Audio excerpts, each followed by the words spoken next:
এই লেকচারে আমরা সারফেস ইন্টিগ্রেশন অফ ভেক্টর সম্বন্ধে আলোচনা করব এবং এই লেকচারের যেটা কন্টেন্ট সেটা স্পাইজেলের যে ভেক্টর অ্যানালিসিস বই সেখান থেকে নেওয়া হয়েছে।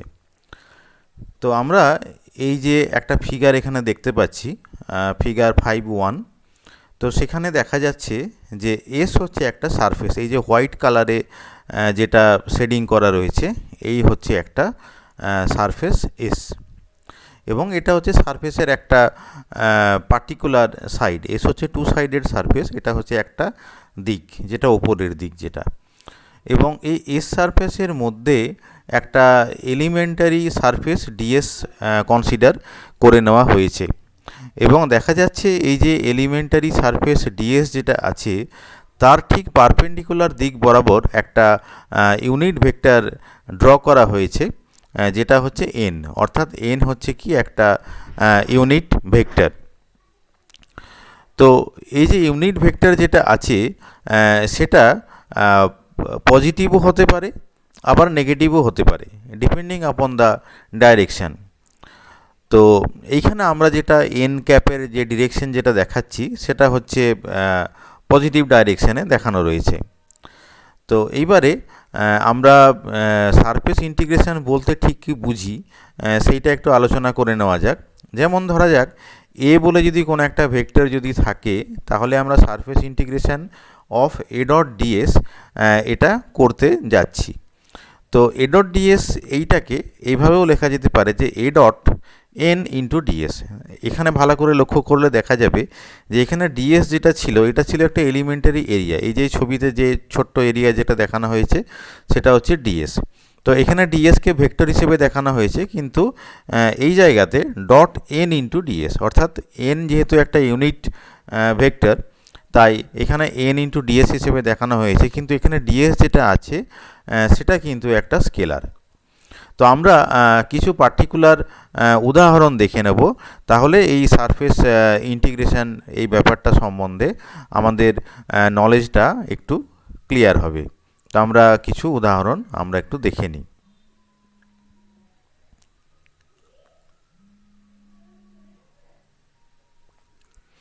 তো যেমন ধরা যাক এইখানে বলা হয়েছে যে give a definition of a dot n ds over a surface s in terms of limit of a sum. এটার আমরা জাস্ট আনসারটা দেখে নেব, মানে ডিটেলসটা আমরা দেখছি না। এখানে আমরা অলরেডি আগেই আলোচনা করেছি যে সারফেস ইন্টিগ্রেশন বলতে যেটা বোঝায়, ডিএস যদি একটা এলিমেন্টারি সারফেস যদি হয় তাহলে এ ডট এন ইন্টু ডিএস এটা হচ্ছে সারফেস ইন্টিগ্রেশনের ডেফিনেশন। এইবারে আমরা পরের যে প্রবলেম যেটা আছে সেটারও আমরা শুধু রেজাল্টটাকে আমরা ব্যবহার করব। তো এখানে যেটা দেখানো আছে যে এ ডট এন ডিএস যেটা আছে, এই এ ডট এন ডিএস এই এক্সপ্রেশনটাকে আমরা এইভাবে লিখতে পারি। সেটা হচ্ছে এরকম যে a dot n dx dy divided by n dot k, এবং এই যে ফর্মুলা যেটা আছে এই ফর্মুলাটাকে আমরা পরবর্তী বিভিন্ন এক্সাম্পলে সারফেস ইন্টিগ্রেশনের জন্য প্রয়োজনীয় ফর্মুলা হিসেবে ব্যবহার করব। সুতরাং এই ফর্মুলা যেটা আছে এই ফর্মুলাটা কিন্তু মানে ভীষণ গুরুত্বপূর্ণ। A dot n ds that is equal to a dot n dx dy by n dot k. তো এই যে ডিএক্স ডিওয়াই যে ব্যাপারটা সেই ব্যাপারটা আমরা একটা উদাহরণ থেকে দেখে নিই, তাহলে আমাদের হয়তো বুঝতে সুবিধা হবে। আমরা আগে একটা বলছিলাম যে একটা এলিমেন্টারি সারফেসের কথা বলেছিলাম, সেই এলিমেন্টারি সারফেসটাই কিন্তু এখানে ডিএক্স ডিওয়াই। এটা আমরা একটা উদাহরণ দেখে নিই, তাহলে আমাদের এই ব্যাপারটা বুঝতে একটু সুবিধা হবে।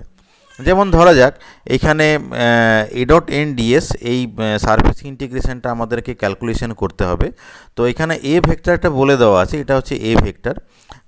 আর কি না এই এস সারফেস সম্বন্ধে আমাদের নলেজটা প্রয়োজন।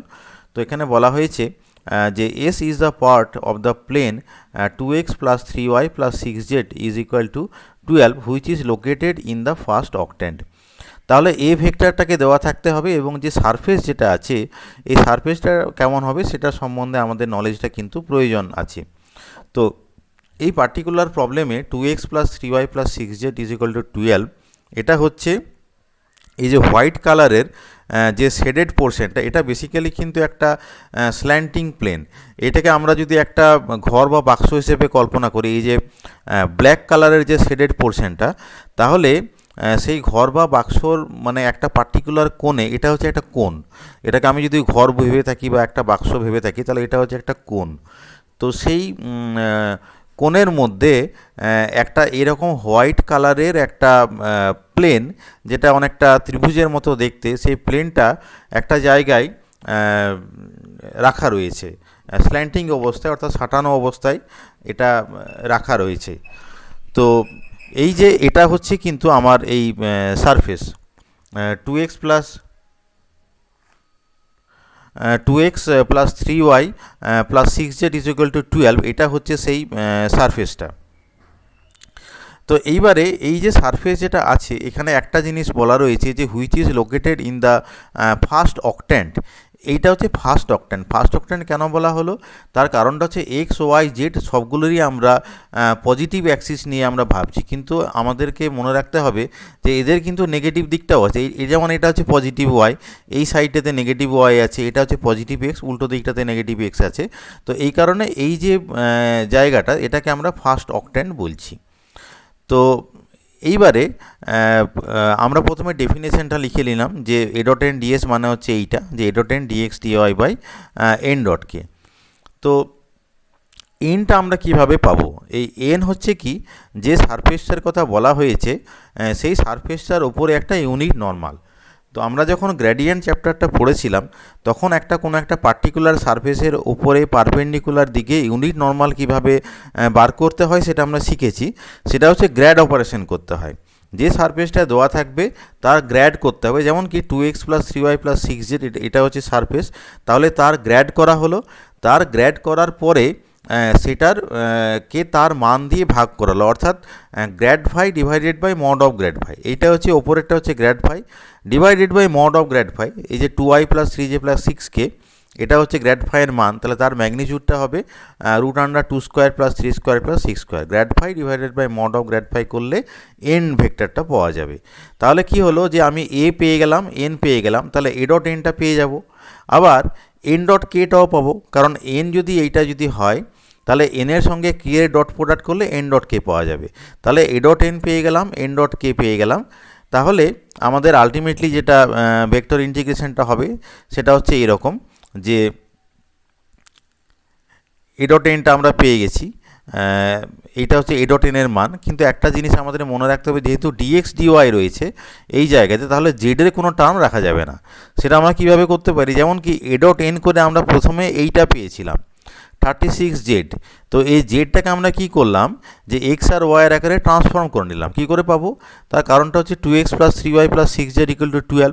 তাহলে এখান থেকে জেডের ভ্যালুটা ইন টার্মস অফ এক্স এবং ওয়াইয়ের আকারে আমরা প্রকাশ করে নিয়ে এ ডট এনের যে ভ্যালু যেটা আছে, এ ডট এনের ভ্যালুটাকে পুরোটাকে আমরা এক্স বা ওয়াই এর আকারে কনভার্ট করে নিলাম। আমার এই ক্ষেত্রে যেটা এসেছে আর কি, যে 36 মাইনাস 12x/7। তাহলে এটা হলো কি, যে এ ডট এনের ভ্যালুটা। তাহলে কি হলো, যে আমি এ ডট এন এন ডটকে পেয়ে গেলাম, ডিএক্স ডিওয়াই তো রয়েছে। তাহলে আমরা ইন্টিগ্রেশনটা খুব সহজেই করতে পারবো। যেমন এখানে ডিএক্স ডিওয়াই রেখেছি, বাকি ভ্যালুগুলো বসালাম। এরপর আমাকে যেটা করতে হবে, এখানে আমি আর হিসাবে দেখালাম, আর মানে একটা পার্টিকুলার রিজিয়নের জন্য, কিন্তু আমাকে আলটিমেটলি কিন্তু একটা লিমিট দিতে হবে। যেহেতু ডিএক্স ডিওয়াই রয়েছে, এক্স এবং ওয়াইয়ের লিমিটটা আমাকে এখানে সেট করতে হবে। সেটা আমরা কিভাবে সেট করব এবারে একটু আলোচনা করে নেওয়া যাক। যেমন ধরা যাক এই ফিগারটা আমরা একটু দেখে নিই। এই হচ্ছে সারফেসটা, হোয়াইট কালারের যে স্ল্যান্টিং প্লেন যেটা আছে সেটা হচ্ছে সারফেসটা। এরপর আমরা যদি এই সারফেসটার একটা প্রজেকশন নিই এক্স ওয়াই প্লেন বরাবর, এই যে নিচের যে প্লেন যেটা আছে এই প্লেনটা হচ্ছে এক্স ওয়াই প্লেন। তাহলে এক্স ওয়াই প্লেনে এই সারফেসটা যখন প্রজেকশন নেওয়া হবে, তখন কি হবে, যে যেমন কি এটা যদি অরিজিন যদি হয়, তাহলে অরিজিন থেকে এই লাস্ট পয়েন্টটা, এটা হচ্ছে ওয়াই এর ম্যাক্সিমাম দূরত্ব। আবার এই অরিজিন থেকে এক্স পয়েন্টটা, এটা হচ্ছে এক্সের ম্যাক্সিমাম দূরত্ব।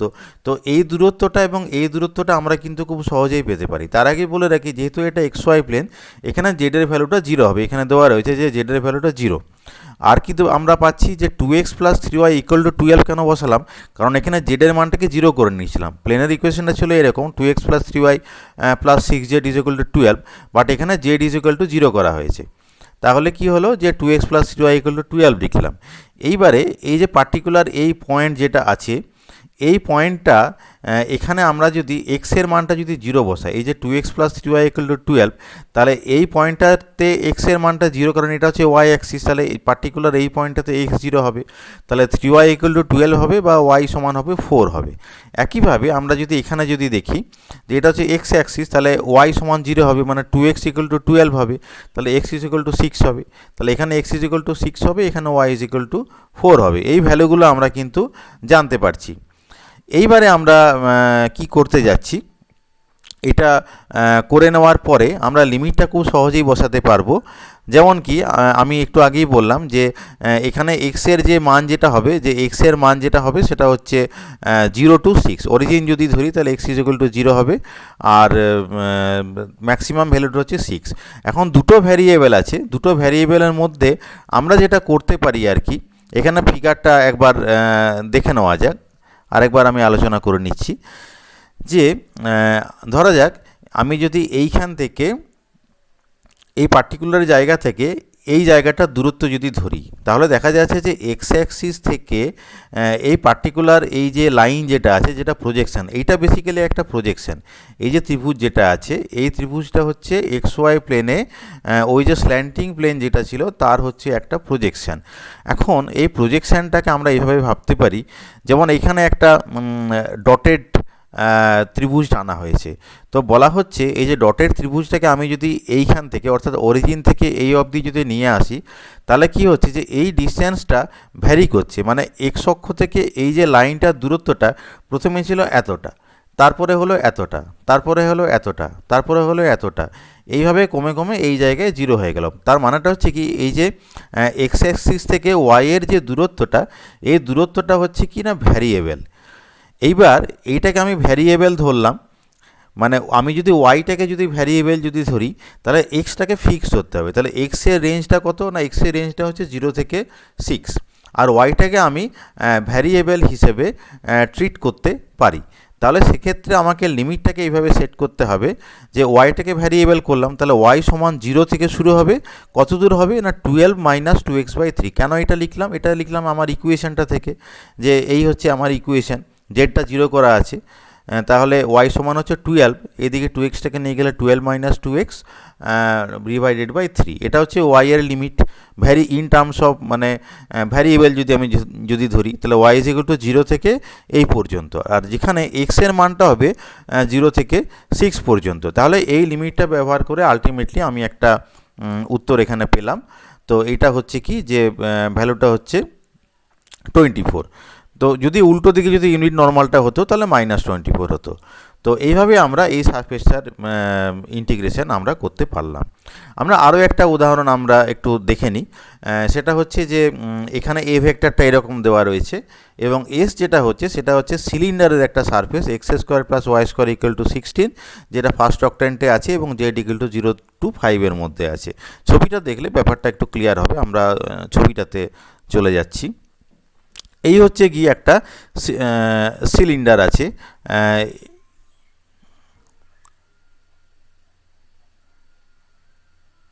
সরি ওই ছবিটা না, এই ছবিটা হচ্ছে ছবিটা, এইটা হচ্ছে একটা সিলিন্ডারের উদাহরণ। তো এই সিলিন্ডারের যে পোর্শনটা ফার্স্ট অক্টেন্টের মধ্যে যেটা আছে আর কি, তার আমাকে সারফেস ইন্টিগ্রেশন করতে হবে। তো এই যে সিলিন্ডারের নিচের পোর্শনটা অর্থাৎ XY প্লেনে যেটা আছে সেটা হচ্ছে z = 0, আর এই সবার ওপরে যেটা আছে সেটা হচ্ছে z = 5। তো এইবারে এই সিলিন্ডারের আউটার সারফেস যেটা আছে, সেই আউটার সারফেসটার আমাকে ইন্টিগ্রেশন করতে হবে। ওপরেরগুলো আমরা ধরছি না, এই আউটার সারফেস যেটা আছে এই আউটার সারফেসের ইন্টিগ্রেশন করতে হবে আমাকে। তো এই কারণে আমাকে প্রথমে কি করতে হবে, যে একটা এলিমেন্টারি সারফেস ডিএস আমরা ধরলাম। এখানে দেখা যাচ্ছে যে এই সিলিন্ডারের গা বরাবর ডিএস একটা এলিমেন্টারি আমরা সারফেস নিচ্ছি, এবং এই যে পুরো কার্ভ সারফেস যেটা আছে ফার্স্ট অক্টেন্টের মধ্যে, এই যে পুরো কার্ভ সারফেস যেটা আছে তার একটা প্রজেকশান আমরা এক্স জেড প্লেন বরাবর নিয়েছি। এই যে ডিএক্স ডিজেড যেটা আছে, এই ডিএক্স ডিজেড এই যে একটা প্রজেকশান আমরা নিয়েছি এই এই এই শেডেড পোর্শনের মধ্যে যেটুকু রয়েছে আর কি, এই শেডেড পোর্শনের মধ্যে যেটুকু রয়েছে সেটা হচ্ছে এই পুরো যে কার্ভড যে প্লেন যেটা আছে এই কার্ভ প্লেনের একটা পার্টিকুলার প্রজেকশন নেওয়া হলো। এবারে যে প্রজেকশনটা যেটা নেওয়া হলো তার যে লিমিটটা সেটা আমরা কিভাবে পাবো সেটা একটু দেখে নিই। এখন প্রথমের পোর্শনটা আগে যে উদাহরণটা যেটা করা হলো সেইভাবেই করতে হবে। প্রথমে ফর্মুলাটা আমরা লিখলাম। এইবারে কি করা আছে যে এখানে ডিএসটাকে এই জায়গা বরাবর নেওয়া হয়েছে। তাহলে এই যে এন যেটা হচ্ছে সেটা হচ্ছে কি যে ইউনিট নর্মাল। এখানে প্রসঙ্গত বলে রাখি, যেমন আগের অঙ্কটার ক্ষেত্রে আমরা এক্স ওয়াই প্লেনে প্রজেকশনটা নিয়েছিলাম। আমরা এখানে এক্স ওয়াই প্লেনে প্রজেকশনটা এই কারণে নিচ্ছি না, কারণ সিলিন্ডারটা দাঁড়িয়ে আছে এক্স ওয়াই প্লেনের উপরে এবং এইটা হচ্ছে একটা কার্ভড সারফেস যেটা এই এক্স ওয়াই সারফেসের সঙ্গে পারপেন্ডিকুলার অবস্থাতে আছে। তাই এই সারফেসের প্রজেকশনটাকে আমরা এক্স ওয়াই প্লেনে নিলে জিরো হবে, অর্থাৎ পাওয়া যাবে না। এই কারণে এই যে কার্ভড সারফেস যেটা আছে তার প্রজেকশনটাকে আমরা এক্সজেড প্লেন বরাবর নিয়েছি এবং এই যে ডিএস যে এলিমেন্টারি সারফেস এই যে এন হচ্ছে কি সেটা একটা ইউনিট নর্মাল এবং ইউনিট নর্মালটা আমরা আগের যে মেথড সেই মেথডেই পাবো। অর্থাৎ কি না যে প্রথমে কি করতে হবে যে গ্র্যাড করতে হবে x square plus y square equal to 16, এটা হচ্ছে ইকুয়েশন। তাহলে প্রথমে গ্র্যাড করলাম, তারপরে মড অফ গ্র্যাড ফাই করলাম, এন পেয়ে গেলাম, এ ডট এন একইভাবে পেয়ে গেলাম। আর এইখানে যেহেতু আমি প্রজেকশনটা এক্স জেড প্লেন বরাবর নিয়েছি, তাহলে এখানে আমরা যেটা করব যে এন ডট জে করবো। আগের অঙ্কটাতে কি করেছিলাম এন ডট কে করেছিলাম। কে কেন করেছিলাম? এক্স ওয়াই প্লেনের প্রজেকশনটা ছিল, সুতরাং জেড অক্ষ বরাবর এটা ছিল ইউনিট নর্মালের দিকটা, সেই কারণে কে করা হয়েছিল। কিন্তু এখানে ডিএক্স ডিজেড এই যে প্রজেকশন যেটা আছে এর যে ইউনিট নর্মাল যেটা হবে ডিএক্স ডিজেডের জন্য সেইটা কিন্তু টুয়ার্ডস ওয়াই এর দিকে হবে। সেই কারণে এটা এন ডট জে করা হয়েছে। কারণ কি এক্সজেড প্লেন নিয়েছি, এটা হচ্ছে এক্সজেড প্লেন, এটা হচ্ছে ডিএক্স ডিজেড। এই ডিএক্স ডিজেড থেকে ওয়াই অক্ষের দিকে মানে ডিএক্স ডিজেডের যেটা নর্মাল প্লেন নর্মাল দিক যেটা পারপেন্ডিকুলার দিক সেটা হচ্ছে ওয়াই এর দিক। সেই ওয়াই এর দিক বরাবর আমাকে নিতে হবে, তাই এখানে এন ডট জে লিখতে হবে। আগের অঙ্কতে আমরা এন ডট কে করেছিলাম। কেন করেছিলাম? কারণ এক্স ওয়াই প্লেনের উপরে প্রজেকশন করা হয়েছিল। এক্স ওয়াই প্লেনের পারপেন্ডিকুলার দিক হচ্ছে জেড অক্ষ বরাবর, সেই কারণে এন ডট কে করা হয়েছিল। তাহলে এখানে এন ডট জে করে ওয়াই বাই 4 পেলাম। তাহলে এই যে ইন্টিগ্রেশন যেটা পেলাম সেই ইন্টিগ্রেশনটা আমাকে করতে হবে এবং আমাকে লিমিটটা সেট করতে হবে। এখন ইকুয়েশনটা কত আছে না x square plus y square is equal to 16। তাহলে কি হচ্ছে এই যে নিচে আমরা যে সার্কেল যেটা পাচ্ছি এই নিচের সার্কেলটা ব্যাসার্ধটা হবে 4, রেডিয়াসটা 4 হবে। কারণ কি এই যে মানে সার্কেল যেটা আছে এর উপরেই এই সিলিন্ডারটা ড্র করা আছে, তাহলে নিশ্চয়ই অরিজিন থেকে এই পর্যন্ত যে দূরত্ব যেটা সেটা কিন্তু 4 হবে। তার মানে কি যে 0 থেকে এই যে এক্স পর্যন্ত এটাও 4 হবে, আবার অরিজিন থেকে এই পর্যন্ত এটাও 4 হবে। এক্সের লিমিটও 4, ওয়াইয়ের লিমিটও 4 এবং জেডের লিমিটটা কত না 0 থেকে 5 এটা বলে দেওয়া রয়েছে। তো এখানে ডিএক্স ডিজেড আছে, তাহলে এক্সের লিমিট 0 থেকে 4 আমরা জানি, জেড ইকুয়াল টু 0 to 5 এটাও বলে দেওয়া আছে। তাহলে আমরা এইবারে খুব সহজেই ইন্টিগ্রেশনটা করে আলটিমেটলি রেজাল্টটা দিতে পারবো। প্রসঙ্গত বলে রাখি দুবার ইন্টিগ্রেশন যেহেতু করতে হয়, প্রথমে একটা ভ্যারিয়েবলের সাপেক্ষে ইন্টিগ্রেশন করে, ধরা যাক আমরা প্রথমে এক্সের সাপেক্ষে করলাম, এক্সের সাপেক্ষে করে যেটা পেলাম সেটা ইন টার্মস অফ জেড পাচ্ছি, তারপরে জেডের সাপেক্ষে 0 to 5 করে আলটিমেটলি আমরা একটা ভ্যালু পেলাম। তাহলে এইভাবে এই সারফেস ইন্টিগ্রেশনটা আমরা করব। আরও অন্যভাবে সারফেস ইন্টিগ্রেশন করা যায়, যেমন কি ফাই এন ডিএস আমাকে বার করতে হবে, ফাইয়ের একটা ভ্যালু দেওয়া থাকবে এবং এই যে যেটা করতে হবে সেটাকে বলা হয়েছে যে সারফেসটা আগের প্রবলেমে যে সারফেসটা আছে তার জন্যই করতে হবে।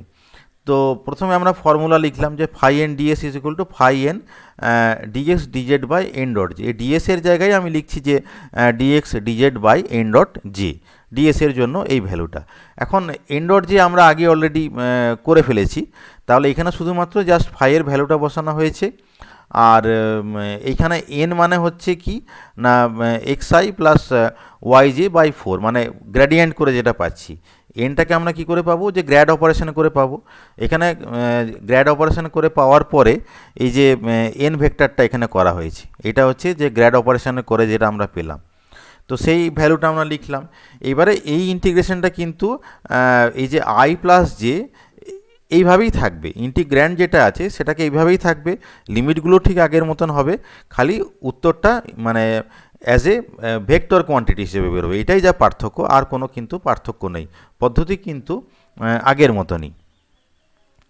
আবার একটা অঙ্ক দেখে নিই। এখানে একটা ভেক্টর দেওয়া আছে, আগে যেভাবে করেছিলাম আমাকে বলা হচ্ছে যে এইভাবে ইন্টিগ্রেশনটা করতে হবে, যে del cross f dot n ds, যেখানে কি যে এস হচ্ছে surface of the sphere x square plus y square plus z square is equal to a square above the x y plane. তো ডেল ক্রস এফের ভ্যালুটা আমরা পেয়ে যাব, কারণ এফ যেহেতু দেওয়া আছে। এইবারে কি করব, যে এনের ভ্যালুটা বার করতে হবে। তো আগে ছবিটা একটু দেখে নিই। ছবিটা হবে এরকম, যে এইরকম একটা স্ফিয়ার ড্র করা আছে। এই যে ফার্স্ট অক্টেন্টের মধ্যে এরকম একটা ফিগার ড্র করা রয়েছে। তো এই যে নিচে এটা হচ্ছে কি একটা, যেহেতু ওপরেরটা একটা স্ফিয়ার, তাহলে নিচে এটা হচ্ছে একটা সার্কেল। তো এটার ইকুয়েশনটা কী রকমের ছিল, ইকুয়েশনটা যেটা ছিল যে x square plus y square plus z square is equal to a square.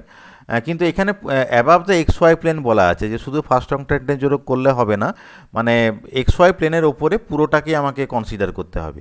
তো এইটা যদি স্ফিয়ারের ইকুয়েশন যদি হয় মানে এক্স ওয়াই প্লেনে জেডটা 0 হয়, তাহলে কি x square plus y square equal to a square, এটা হবে এক্স ওয়াই প্লেনের ওপরে এই যে স্ফিয়ারের যে প্রজেকশন যেটা আছে, মানে বেসিক্যালি এই যে সার্কেল যেটা, এই সার্কেলের ইকুয়েশন এখানে ছবিতে দেখানো হচ্ছে, যে এই যে সার্কেল যেটা আছে সেখানে দেখানো হচ্ছে যে x square plus y square is equal to a square, but z is equal to 0। আর এখানে ডিএস হচ্ছে কি একটা এলিমেন্টারি সারফেস নেওয়া রয়েছে, তার প্রজেকশন এক্স ওয়াই প্লেনের উপরে ডিএক্স ডিওয়াই, এন হচ্ছে ইউনিট নর্মাল। এই ইনফরমেশানগুলো আমরা এই ফিগার থেকে দিলাম। এইবারে কি করতে হবে, যে ইউনিট নর্মালটা ঠিক আগের মতন ডেল ক্রস এফ এখানে প্রথম স্টেপে বার করে ফেলেছি। ইউনিট নর্মাল কী করে করতে হবে, ইকুয়েশনটা হচ্ছে x square plus y square plus z square is equal to a square. তাহলে এটার গ্র্যাড নিতে হবে, এখানে গ্র্যাড নিলাম। গ্র্যাড নেওয়ার পরে যে grad of something divided by mod of grad phi, মানে এটা যদি গ্র্যাড ফাই যদি হয়, তাহলে grad phi divided by mod of grad phi করে এনটা পেয়ে গেলাম। অর্থাৎ এন ভেক্টরটা এইখানে বের করা হলো, অর্থাৎ এই যে ডেল ক্রস এফ পেয়ে গেছি, এন পেয়ে গেলাম। তাহলে এইটা হচ্ছে ডেল ক্রস এফ, এটা হচ্ছে এন। তাহলে এই দুজনের মধ্যে কিন্তু আগে ডট প্রোডাক্টটা করে নিতে হবে। তো del cross f dot n, এই ডট প্রোডাক্টটা করার পরে এই যে এইটা হচ্ছে একটা রাশি, এটা হচ্ছে ডেল ক্রস এফের মান, ফার্স্ট ব্র্যাকেটে প্রথমে যেটা দেওয়া আছে ডট এন মানে ডট, এইটা হচ্ছে এনের মান। তারপরে ডিএক্স ডিওয়াই, এটা হচ্ছে dx dy divided by n dot k. N dot k এটা পেয়ে যাবে, কারণ এটা হচ্ছে এন এর মান। আর এখানে এন ডট কে কেন লিখলাম এটা বুঝে নিতে হবে, যেখানে প্রজেকশানটা নিচ্ছি তার উপর ভিত্তি করে আমি এখানে এই ইউনিট ভেক্টরটা লিখব। এখানে আমরা প্রজেকশানটা কোন প্লেনে নিয়েছি, প্রজেকশানটা নিয়েছি আমরা এক্স ওয়াই প্লেনের উপরে। এখানে ফিগারটা আরেকবার দেখে নেওয়া যাক। এই যে এক্স ওয়াই প্লেনের উপরে প্রজেকশানটা নিয়েছে ডিএক্স ডিওয়াই, তাহলে আমাকে এইখানে যেটা লিখতে হবে ফর্মুলাতে, যে এন ডট কে লিখব, এন ডট কে লিখব। যদি প্রজেকশানটা এক্স জেড প্লেনে লিখতাম, তাহলে আমি লিখতাম এন ডট জে লিখতাম, কারণ তখন ইউনিট নর্মালটা ওয়াই অক্ষের দিকে হতো। তাহলে এখানে এন ডট কে হবে, এন ডট কে এর ভ্যালুটা পেয়ে যাব, এই যে এন এর ভ্যালু এইটা, তাহলে ডট কে করলে এটা জেড বাই এ আসবে। তাহলে এই হচ্ছে গিয়ে আমার যেটা সিম্পলিফাই করার পরে ইন্টিগ্র্যান্ডটা আমরা পেয়ে গেলাম। তাহলে কি করতে হবে, ওয়াই এর লিমিট সেট করতে হবে, এক্স এর লিমিট সেট করে আমাকে আলটিমেটলি ইন্টিগ্রেশনটা করতে হবে। তো এবারে লিমিটটা কি করে সেট করব সেইটা এবারে একটু আলোচনা করে নেওয়া যাক। তো প্রথমে আমরা ছবিটা দেখে নিই। তো ছবিটা দেখলে যেটা বোঝা যাচ্ছে যে এইখানে এক্স এবং ওয়াই দুটো ভ্যারিয়েবল। এইবারে কি হচ্ছে, যে একটা ভ্যারিয়েবলকে আমি যদি ফিক্সড ধরি, মানে আমি যদি বলি যে এই যে সার্কেল যেটা আছে, এই সার্কেলের মধ্যে যে এই যে লাইনটা আমি যদি এইভাবে যদি ভাবি, যে একটা পার্টিকুলার অক্ষ থেকে ভ্যারিয়েশনটা কী রকমের হচ্ছে। যেমন আমি যদি কনসিডার করি যে এক্স অক্ষ থেকে এর ভ্যারিয়েশনটা কীরকম, তাহলে দেখা যাচ্ছে এক্স অক্ষ থেকে প্রথমে দূরত্ব এইখান থেকে এতটা ছিল, তারপরে আবার এতটা এলো, তারপর আবার এতটা এলো, আবার এতটা এসে কমে কমে এখানে 0 হয়ে গেল। তখন সেক্ষেত্রে আমাকে অন্য প্যারামিটার যেটা আছে ওয়াইটাকে আমাকে ফিক্সড হতে হবে। অর্থাৎ আমি যদি একটাকে যদি ফিক্সড ধরি, তাহলে অপরটাকে ভ্যারিয়েবল করতে হবে। তো সেই কারণে এখানে যেটা করা রয়েছে, এখানে যেমন কি ওয়াইটাকে আমি ভ্যারিয়েবল করলাম যে y is equal to minus root over of minus a square minus x square থেকে root over of a square minus x square পেলাম কী করে, কারণ কি x square plus y square is equal to a square, তাহলে y square সমান হবে a square minus x square, তাহলে ওয়াই সমান হবে plus minus root under a square minus x square. অর্থাৎ কি না, আমি যদি এই ফিগারটা যদি দেখি, যে আমি এই পয়েন্টটা যদি দেখি, তাহলে এটা হচ্ছে পজিটিভ ভ্যালু অর্থাৎ plus root over of a square minus x square, আর এই পয়েন্ট হচ্ছে নেগেটিভ, মানে এই পয়েন্ট হচ্ছে minus root over of a square minus x square. তাহলে এক্সের লিমিটটাকে আমি কীভাবে সেট করব, এক্সের লিমিট আমরা এইভাবে সেট করব যে মাইনাস এ থেকে x is equal to minus a থেকে প্লাস এ পর্যন্ত। এটা কেন আমি বলছি, তার কারণটা হচ্ছে কি, যে এইটাকে যদি আমি প্লাস মানে ওয়াইয়ের ম্যাক্সিমাম দূরত্ব যদি ভাবি, মানে plus root under a square minus x square করি, তাহলে এই পয়েন্টটা হচ্ছে নেগেটিভ দিকে অর্থাৎ minus root under a square minus x square. একইভাবে আমি যদি নেগেটিভ এক্স অক্ষ বরাবর এই পয়েন্টটাকে আমি যদি মাইনাস এ যদি বলি, তাহলে পজিটিভ এক্স এক্সিস বরাবর এই ম্যাক্সিমাম ভ্যালুটা হবে প্লাস এ। তাহলে এক্সের মিনিমাম ভ্যালু মাইনাসে এই দিকে, আর ম্যাক্সিমাম ভ্যালু হচ্ছে প্লাসে। ওয়াইয়ের এইদিকে মিনিমাম ভ্যালু যদি minus root under a square minus x square হয়, তাহলে এদিকে ম্যাক্সিমাম ভ্যালু হবে plus root under a square minus x square. তাহলে এই হলো গিয়ে আমার ইন্টিগ্রেশনের লিমিট। তো এখন দেখা যাচ্ছে যে এই যে ইন্টিগ্রেশনটা করাটা আমি যদি সরাসরি যদি করি একটু কঠিন হবে। তো এই ইন্টিগ্রেশনটাকে একটু সহজভাবে করার একটা পদ্ধতি রয়েছে, সেটা হচ্ছে এরকম বলা হচ্ছে কি, আর আরেকটা ব্যাপার যে এইখানে জেড যুক্ত কোনো টার্ম আমরা রাখবো না, যেহেতু ডিওয়াই ডিএক্স আছে, জেডটাকে ইন টার্মস অফ এক্স ওয়াইতে কনভার্ট করে কিন্তু এখানে লেখা রয়েছে। এই যে ডিনোমিনেটরে জেড যেটা আছে সেটাকে এক্স ওয়াইয়ের আকারে কনভার্ট করে এখানে লেখা হয়েছে। এরপর আমরা একটা ফ্যাক্ট ইউজ করব যে যে পোলার কোঅর্ডিনেট বলে একটা ব্যাপার রয়েছে, এটা আমরা পরে আরও ডিটেলসে ডিসকাস করব। তো কার্তেজিয়ান কোঅর্ডিনেটকে যদি পোলার কোঅর্ডিনেটে কনভার্ট করা হয়, তখন মানে এই স্ফেরিক্যাল সিস্টেম যদি থাকে, তাহলে সেক্ষেত্রে আমরা লিখি যে x equal to rho cos phi, যেখানে রোটা হচ্ছে কি রেডিয়াসের ভ্যালু, অনেক সময় আমরা এটাকে আর কস থিটাও বলে থাকি। তো যাই হোক না কেন, এক্স ইজ ইকুয়াল টু আমরা এখানে বলছি rho cos phi, y is equal to rho sine phi, আর ডিওয়াই ডিএক্সকে বলা হয় রো ডি ফাই। অনেক বইতে এইভাবে লেখা থাকে x is equal to r cos theta, y is equal to r sine theta, আর dy dx is equal to r d theta d r, এইভাবে লেখা থাকে। যাই হোক না কেন, রো মানে হচ্ছে রেডিয়াসের ভ্যালুটা, আর ফাই হচ্ছে কি অ্যাঙ্গেলের ভ্যালুটা। তো এইখানে আমি যদি এই ভ্যালুগুলো, এই যে x is equal to rho cos phi, y is equal to rho sine phi এবং dy dx is equal to rho d phi, এই ভ্যালুগুলোকে এই ইন্টিগ্র্যান্ডটাতে যদি সাবস্টিটিউট যদি করি, তাহলে সাবস্টিটিউট করে আমি এইটা আমি পাচ্ছি। এরপর আমাকে লিমিট সেট করতে হবে। রো এর লিমিট, রো মানে কত না, রো মানে হচ্ছে রেডিয়াস, তাহলে রেডিয়াস হচ্ছে 0 থেকে এ পর্যন্ত। এখন কিন্তু প্লাসে মাইনাসে করব না, এখন যে ভ্যালু যেটা হবে সেটা হচ্ছে মিনিমাম ভ্যালুটা হচ্ছে 0, ম্যাক্সিমাম ভ্যালুটা হচ্ছে a in terms of polar coordinate, আর ফাই হচ্ছে অ্যাঙ্গেলের ভ্যালুটা 0 থেকে 2 পাই। অ্যাঙ্গেলটা কোনটা আরেকবার আলোচনা করে নিই।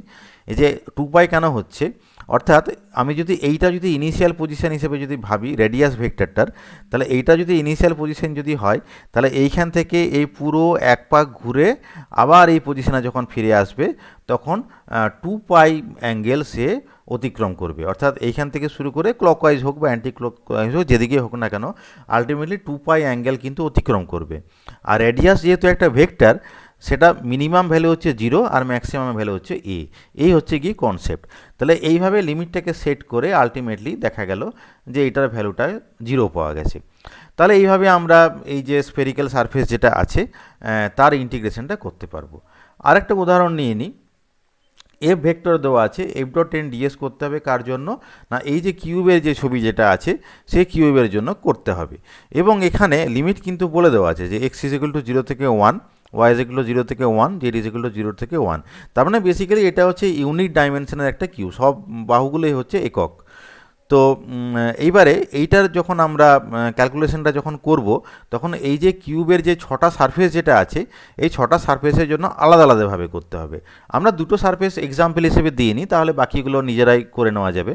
যেমন কি ডি ই এফ জি, এই সারফেসটা যদি আমি ভাবি যে ডি ই এফ জি, তাহলে এখানে কি হবে যে এখানে এই যে এন যেটা আছে, এই এন ভেক্টরটা কোন দিকে হবে না, টুয়ার্ডস এক্স অক্ষের দিকে হবে। ডি ই এফ জি এই সারফেসটা অ্যাকচুয়ালি কোন দিক বরাবর রয়েছে না, এর ওয়াই জেড যে প্লেন যেটা আছে, এটাকে আমি যদি ওয়াই জেড প্লেনে যদি ভাবি, যেটা বেসিক্যালি ওয়াই জেড প্লেন থেকে একটা প্যারালাল দূরত্বে সেট করা আছে ডিইএফজি, এবং এই যে এর উপরে যদি আমি কোনো পারপেন্ডিকুলার টানি তাহলে কিন্তু তার দিকটা এক্স অক্ষের দিকে হবে। সে কারণে এন ইকুয়াল টু আই লিখলাম। এক্স ইকুয়াল টু 1 কেন লিখলাম? কারণ কি, 0 থেকে এই যে ও থেকে জি পর্যন্ত এই দূরত্বটা হচ্ছে 1, তাহলে এই প্লেনটার সব জায়গাতেই কিন্তু এক্সের মানটা 1 হবে, কারণ এই প্লেনটা এই যে এই সাইডটা থেকে একক দূরত্বে রয়েছে। এই কারণে এক্স ইকুয়াল টু 1 লিখলাম, n is equal to i লিখলাম। কী করতে হবে আমাকে, যে এফ ডট এন ডিএস, এফের ভ্যালু দেওয়া আছে, তাহলে এফ ডট এন আমরা করতে পারবো, কারণ এফের ভ্যালুটা হচ্ছে এইটা আর এন সমান হচ্ছে আই। তাহলে এফ ডট এন, এরপর কী করতে হচ্ছে ডিএস, ডিএস সমান আমরা কী করছি না ডিওয়াই ডিজেড হবে, কারণ এর যদি আমরা এই যে ডিইএফজি যে প্লেন যেটা সেটাকে আমরা ওয়াইজেড প্লেন বরাবরই আমরা প্রজেকশনটা নেব, তাহলে এখানে ডিএস এর জায়গায় কিন্তু আমাকে ডিওয়াই ডিজেড করতে হবে। এরপরে লিমিট করতে হবে, লিমিট বলে দেওয়া আছে সবগুলো 0 থেকে 1 পর্যন্ত, তাহলে 2 পেলাম। আরেকটা সারফেস দেখে নিই, এবিসিও, এবিসিও এই সারফেসটা ওয়াইজেড প্লেনের উপরেই কিন্তু আছে। যেহেতু এটা ওয়াইজেড প্লেনের উপরেই আছে, তাহলে এখান থেকে এক্স অক্ষের দূরত্ব কিছু থাকবে না, কারণ এটা তো ওয়াইজেড ডাইরেক্টলি প্লেনটার উপরেই রয়েছে, তাহলে ওখানে এক্সের মানটা কিন্তু 0 হবে ওই প্লেনের জন্য। কিন্তু N is equal to minus I হবে, কেন কি, যেহেতু এই যে এবিসিও এই যে প্লেনটা, এটা ওয়াইজেড প্লেনের উপরে পুরো সাঁটানো অবস্থায় আছে, তাহলে এবং এই যে পার্টিকুলার জায়গাটা, তাহলে এর থেকে যদি পারপেন্ডিকুলার ড্র করা হয় তাহলে তার উল্টো দিকটাতে ড্র করতে হবে, তাহলে সেক্ষেত্রে কি হবে যে ইউনিট নর্মালটা মাইনাস আয়ের দিকে হবে এবং এক্স ইজ ইকুয়াল টু 0 হবে। তাহলে ঠিক আবার আগের মতন করে 0 পেলাম। আরেকটা সারফেস দেখে নিই, যেমন ধরা যাক এবিইএফ, দেখে নিই এবিইএফ সারফেসটা, এবিইএফ এটা কি, যে এক্স জেড প্লেন থেকে একটা পার্টিকুলার দূরত্বে আছে এবং এর উপরে যদি ইউনিট নর্মাল টানি তাহলে টুয়ার্ডস ওয়াই অক্ষের দিকে হবে, অর্থাৎ এখানে এন সমান জে হবে। এবং দেখা যাচ্ছে যে ও এক্স এই যে ই অ্যাক্সিস থেকে যেহেতু একক দূরত্বে সে আছে, এখানে ওয়াই এর ভ্যালুটা কিন্তু 1 হবে। আমরা দেখে নিই একবার, এই যে ওয়াই ইজ ইকুয়াল টু 1 করা হয়েছে, N is equal two J করা হয়েছে, তাহলে এফ ডট এন ডিএস আগের পদ্ধতিতে করা হলো। এভাবে বাকি 3টে সারফেসের জন্য করা হবে। বেসিক্যালি যেটা দেখা যাবে, যে একটু বলে নিই, যেমন কি এটা যেহেতু একটা ইউনিট কিউব, মানে এই সারফেসটার জন্য আমি যদি ইউনিট নর্মালটা এই দিকে যদি টানি তাহলে সেটা হচ্ছে প্লাস জে বরাবর, তাহলে এই অপোজিট সারফেসটার জন্য ইউনিট নর্মালটা যেটা হবে সেটা হচ্ছে মাইনাস জে বরাবর হবে। ওপরের সারফেসটা যদি ধরি তাহলে ইউনিট নর্মালটা প্লাস জেড অ্যাক্সিস বরাবর হবে, কিন্তু যে নিচের যে সারফেস যেটা আছে তার যে ইউনিট নর্মালটা মাইনাস জেড ডাইরেকশনে হবে, অর্থাৎ মাইনাস কে হবে। ঠিক একইভাবে মানে এই সারফেসটা যেটা আছে এফইডিজি, এর জন্য ইউনিট নর্মালটা প্লাস এক্স অ্যাক্সিস অর্থাৎ আই এর দিকে হবে, কিন্তু এবিসিও এটার জন্য ইউনিট নর্মালটা মাইনাস এক্সিস অর্থাৎ মাইনাস আই এর দিকে হবে। তাহলে এইভাবে আমরা সহজেই এই সারফেস ইন্টিগ্রেশনটা ক্যালকুলেট করতে পারি। এরকম আমরা আরও অনেক উদাহরণ আমরা পরে আলোচনা করব। তো মোটামুটি আমরা আশা করছি যে তোমরা সবাই বুঝতে পেরেছো যে কীভাবে সারফেস ইন্টিগ্রেশন করা হয়েছে। আমি রিকোয়েস্ট করব যে ফার্দার আন্ডারস্ট্যান্ডিংয়ের জন্য স্পাইজেলের যে ভেক্টর অ্যানালাইসিস বইটা যেটা আছে সেটা আরও ভালো করে পড়ে দেখতে। এই লেকচার শোনার জন্য সবাইকে ধন্যবাদ।